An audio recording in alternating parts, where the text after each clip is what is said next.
Okay, today we're going to find out who has won my 12k sub giveaway. If you're new to the channel, a week ago I launched a giveaway and people had to subscribe to the channel and comment on a video, which was last week's Q&A video, and I picked the winner from there. You're going to find out later in the video who that is, but they're going to win a set of PAF humbucker style pickups from Sunbear Pickups. Stuart at Sunbear has really kindly donated those, but he hasn't made them yet because the winner will get to choose which ones they want. And that's what today's video is about.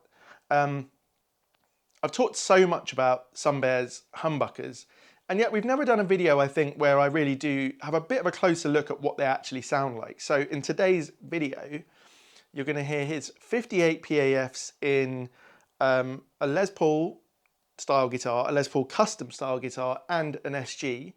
And you're going to hear his 59 PAF style in the SG and the Les Paul custom. And also, you're going to hear Custombuckers in the Les Paul custom, so you can hear a comparison. So I think we need to crack on with that. You will see how I struggle to change the pickups in the SG and the Les Paul custom. Gibson do not make it easy, especially the SG I have. The channel where the cables go is a nightmare, it's tiny. Pickup changes ostensibly should be a pretty simple process, but there's something about Gibsons in particular, whether it's an SG, a Les Paul, or definitely a semi-hollow guitar, that, well, they're just torture, and you can go pretty mad. This SG, well, it was hard for you to see there, but the hole that the wire can go through is tiny, and obviously you have two wires, the neck and the bridge pickup. They barely want to fit, even if you do a really, really neat job, and often you have to splice things together and have you know, like heat-proof tubing and things like that. But the hole that they come through in the actual cavity on the back is even madder. It really butts up to a pot and it's almost impossible to take out unless you want to remove the pot, which I didn't want to. So this took probably 2 hours to get right, which is a long time for me. I've done these lots of pickup changes, but Gibson SGs in particular just send me mad. Okay, so this is the neck pickup that I was going to be putting in, the 58 Reserve SB PAF. And you can also see the bridge one here as well. So they're 7.4 k ohms in the neck, 8.1 in the bridge. I looked at what the height of the pickups were just to make sure that I could sort of match them afterwards. And then this is what I was taking out, the 59 SB PAFs, 7.0 in the neck. The bridge pickup there is an 8.3 k ohm compared to the 8.1 on the 58. Okay, so we're going to start by hearing the clean tones from the SG. And today the amp is going to be the Friedman BE50 Deluxe. So this will be in the clean channel with a reverb and a little bit of delay. And this will be just in the neck position. Also, I want to say, having, I think this is my 4th video this week. It's been a long week, and a 5th if you include last Friday's video. My playing feels a little bit loose today. I'm tired. It's all I want to say.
Okay, if you saw my video a couple of days ago about 17 amps and one guitar, that was the SG in the neck position with the 59 SB PAFs. And for this SG and for clean, I definitely prefer the 59 over the 58. The 58 is thicker and a bit more, and well, quite a lot more compressed, really, naturally more compressed. And it just doesn't have the sparkle on the top end. It's got a bit more sort of lower mid sound to it. Now that comes into its own in completely different context. If you don't play clean like this at all, then you might discount this comparison completely. But the 59s, they've got a slightly harder edge, less compression, bit more top end sparkle, and just a bit more clarity and sort of cleanness. They're both on top volume, they're both, the pickup heights were the same. And so I prefer the SG cleans. Right, now we're gonna hear a little bit of blues lead stuff in the neck pickup. Same channel of the Friedman, but I'm turning on an overdrive pedal, which is the Designer Drive by Great Eastern Effects. And yeah, let's hear what that sounds like.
Okay, so this is where comes down to more to taste, whereas I personally definitely preferred the clean 59 for this SG.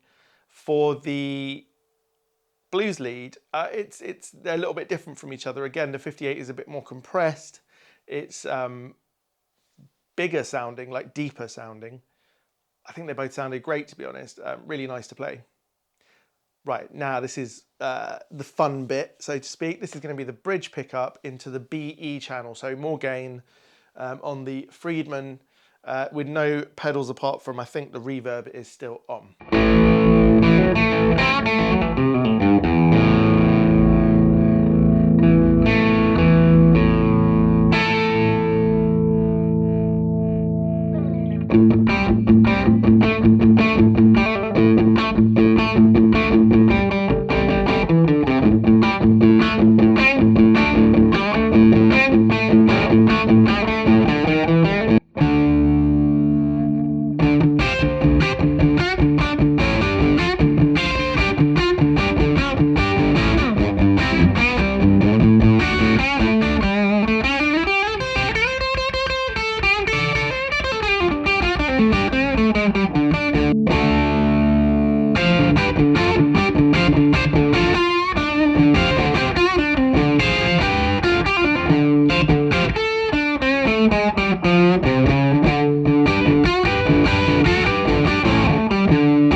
Okay, this was so much fun on both pickups.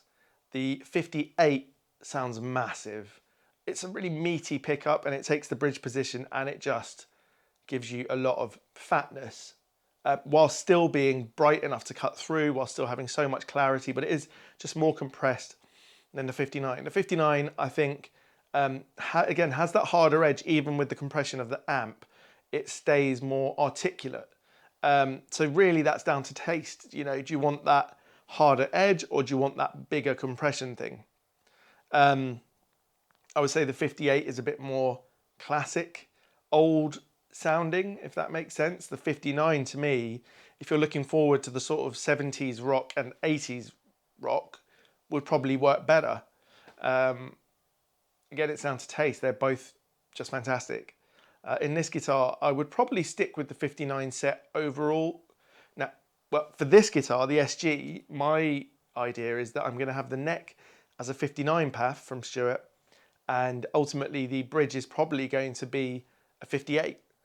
So I think that's a really interesting mix between the two. I get that clean and sparkle more, and that slightly clearer blues sound with overdrive in the neck, and I get a bit more fatness and compression in the bridge, and it sounds massive. So I think that's going to be a really exciting way to have this guitar. So let's move on to Les Paul type guitars now. There's a Giordano single cut, there's a Gibson Murphy Lab 57 Les Paul Custom with 3 pickups, which again, there'll be a little segment on me changing the pickups, which was again a nightmare. And there is, in that Les Paul Custom, we're going to start by hearing the Custombuckers in that. And in the Giordano is the 58s. 58 SB PAFs, that's Stewart's own guitar, and I didn't want to change the pickups in it, so we only hear the 58s. And then the Les Paul Custom, what's really interesting is it's 3 pickups. So there's going to be the 59 PAF in the neck, but the middle and the bridge are going to be my 58 set, which came out of the SG, which now has nothing in it, sadly, so I'm going to have to go through putting pickups in there again. Yeah, right, let's see how this all went. So it was time to take those pickups out of the SG and finally get the oldest strings in the world off of there. And now to tackle what ended up being harder than I expected. I've never opened up a 3 pickup custom before, and also I don't want to change the strings on here, but let's see what happens. So you can see here the neck pickup, the cable runs from the top area down through, but the middle pickup you can access through the little hole in the middle there, which is a pain, and it has a ground wire connecting it to the bridge pickup. Take note of that, that is going to cause me a headache. But I take that cable off, that little ground wire off, and tape it to the guitar, which I thought was very smart. And then I have to do some grafting and things. And then I got that pickup connected in, but that little wire just disappeared. I'm not really sure how, but I couldn't find it. And then I searched around for ages and, of course, remembered after literally half an hour, 45 minutes, that when I removed the bridge pickup, that ground wire was connected to the bridge pickup, and so I pulled it through. Obviously, I knew that in the first place. Anyway, so I put my own ground wire through, and then the rest of it was reasonably simple. There's also a ground wire that connects the bridge to the bridge pickup as well, so that, you know, that's your main grounding. And then all the strings had sort of come loose and fallen off, so I thought I might as well do it, and might as well replace the strings. And as always, I get one of them the wrong way over the top of that retaining bar. But you can also see the technique with this is to use a piece of rubber eraser to hold the ball end of the string onto the little nubbin, because if you don't, it's a complete nightmare. Anyway, I don't really want to do that again that soon. So I think if the SG is an example where I think the 59s really shine, even though I might put a 58 in the bridge, overall I really like the 59 set. It gives the SG a bit more brightness and hardness, which I like. I don't want my SG to be wallowy, where this big sounding Les Paul, this is an incredible Les Paul or single cut made by Giordano. It can take the meatiness of these pickups so well. It sounds flipping fantastic. I've been playing this for a couple of weeks. It's on loan from Stuart. Yeah, stick this in a Marshall and you've got just massive tones. So let's hear that clean in the neck, and then we'll also hear the Custombuckers and the 59 PAF that's in the Les Paul Custom now.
So the Custombuckers, to me, this is the same as in most guitars I've had Custombuckers.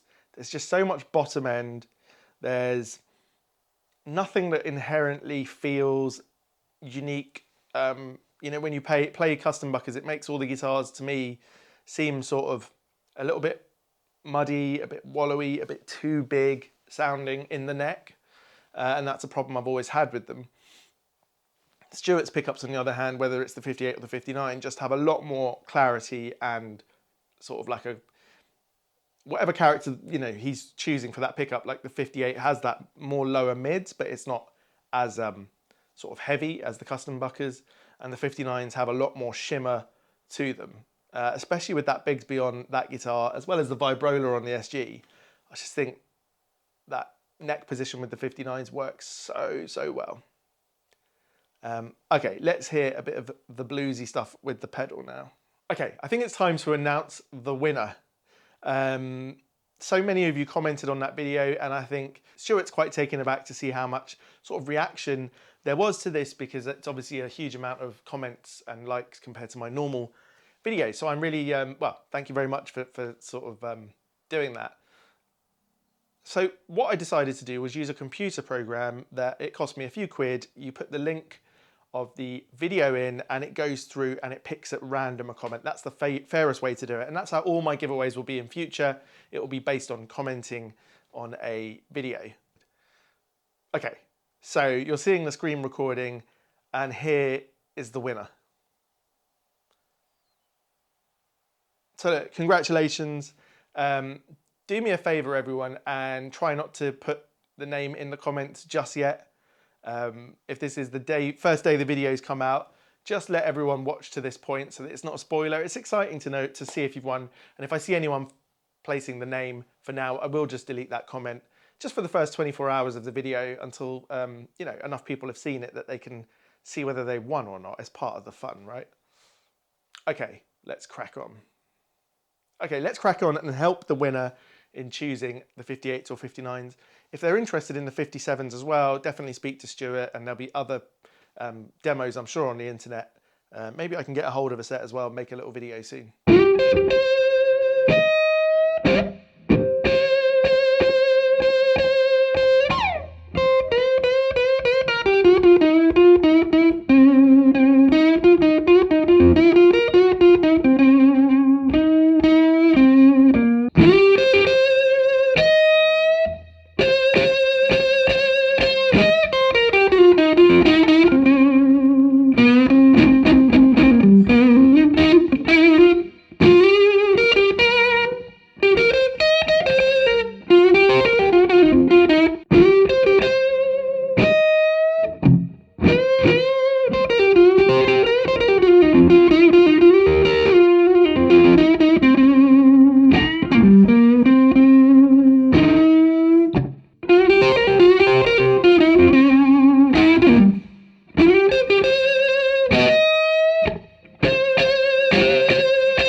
Do you know what? It's nearly 7 o'clock on a Friday evening, and seeing as we're celebrating something, someone winning something, why don't I just have a little beer for the rest of the video? This is a cool beer from London. It's from a small brewery called The Colonel, and this is their table beer, which is a reasonably low alcohol. And what they do every so often at the end of a week is they get all the leftover stuff and they make up a sort of what's called a table beer. It's like how you used up the leftovers. Normally it's not too alcoholic because you're sort of like using what's left, so to speak, but the Colonel makes very good table beer, so cheers. Yeah, again, I don't know how I'd pick between the 58 and the 59 for that. They definitely sounded different. Again, the 58's a bit fatter and a bit more compressed. The 59s keep a bit more of that brightness. I really think it depends on you knowing your guitar a little bit and how you set your amps. The Custombuckers, fine. Just once you hear the other two, for me anyway, I know there'll be people who say, oh, they preferred the Custombuckers. That's fine, we all hear it different. But yeah. But anyway, now we get to turn the Friedman back to the BE channel. That blue stuff again was with the, as I said before, the designer drive into the clean channel of the Friedman. Now we're going to go a bit sort of heavy rock, I guess.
So I liked all three of these actually. The Custombuckers sounded very useful, so to speak. Like, that works, doesn't it? But then playing the other two, it's like a real step up. The 58 are just massive in both guitars. To get that sort of oomph in the bridge and to get that fatness, just crazy. I mean, I love it. Of course, you can't hear any 59s in these because they're both 58s in the bridge. And I think also you'll have heard for the Les Paul Custom the middle position, which is the middle and bridge pickup. I want to try and redo the wiring at some point. You can do it so that you can blend the middle and bridge, and therefore you can also have it so it's just the middle, but it's not like that at the moment. But I think if you're choosing between Sunbears 58s and 59s, you've really got to think about how much compression you want, how much fatness in your sound you want, and compared to your amps. You know, if you're using a bright amp, the 58 can help to make it fatter, or vice versa. Or you could do what I'm potentially going to do, is have a 59 in the neck and a 58 in the bridge,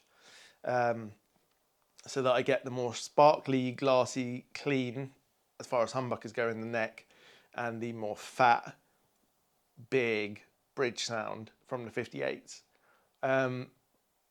Yeah, I don't think we need to really go into any more than that. I love both the 58s and 59s, and to be honest, I think I need another Les Paul so I can have a full set of 59s in it. So yeah, I'm sure we'll find that one day. Anyway, thanks for watching. Thanks for a great week. It's been 5 videos in the last week. And as I said at the beginning, I'm going to do a 15,000 sub giveaway, which will be another set of Sunbear pickups, which you can pick any from Telecasters, Strats, Gretsch style pickups, mini humbuckers, P90s, and all the different humbucker types. So yeah, keep subscribing to the channel, and please give this video a thumbs up. I'll probably see you much less next week. There'll probably be one video at the end of next week as I get back into my guitar building. But yeah, have a great weekend.